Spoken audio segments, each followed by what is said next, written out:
Doesn't get any easier after 25 years. No. Tom Williams still thinks about his murdered 24-year-old daughter, Julie, every day. Still thinks about the last time he saw her, Easter, 1996. So that was April, and within 60 days, she was dead. Investigators found the nude, bound, and gagged bodies of Julie Williams and her partner Lolly Winans just off the Appalachian Trail in Shenandoah National Park. A year later, police arrested Daryl Rice for attempting to abduct another woman, a bicyclist, in the same area of the park.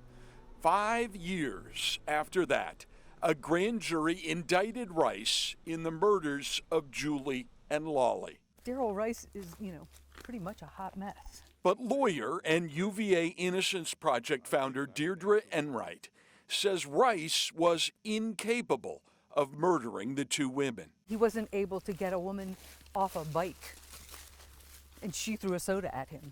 And sure enough, by 2004, federal prosecutors were forced to drop the murder charges against Rice. Hair and DNA evidence found at the scene did not match his. There's male DNA on the gag in Julie's mouth. There's hairs under the duct tape. They weren't Daryl Rice's. Enright has an alternative suspect, Richard Mark Ivanitz. Police do say Ivanitz was a serial killer, a man who abducted little girls from their porches after school. Police say Ivanitz murdered Katie and Kristen Lisk, 12 and 15, and Sophia Silva, 16. All the same year Julie and Lolly were killed, and not far away in Spotsylvania County.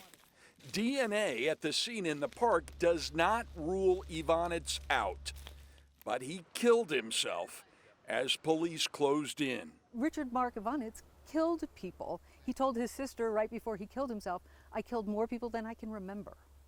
That's not 3. Daryl Rice's lawyers first pointed to Ivanitz as the real killer almost 20 years ago. At the time, prosecutors called that argument specious, said there is not one scintilla of evidence to support it. That was just before they dropped the case against Rice. What do you make of Rice's attorney's suggestions that this other guy did it? I think it's a ruse. I miss her a lot. Deirdre Enright has some unusual allies. Harley and Sadie Showalter, whose own daughter, Alicia, was murdered the same month as Julie and Lolly by a killer dubbed the Route 29 Stalker. Alicia's murder has also never been solved. Sadie says she asked investigators a year ago if they'd looked at Ivanitz. They blew that off. They blew it off, and they again said Daryl David Rice. I mean, we're just not finished with him yet. The Showalters want the evidence retested using DNA analysis that has improved dramatically in the last quarter century. You think the answers lie in that lab at Quantico? Yeah, they absolutely do. You test the evidence. And then you say I'm wrong. We've asked the FBI repeatedly, and all we've gotten back is silence. In Shenandoah National Park, Bruce LeShan, WUSA 9.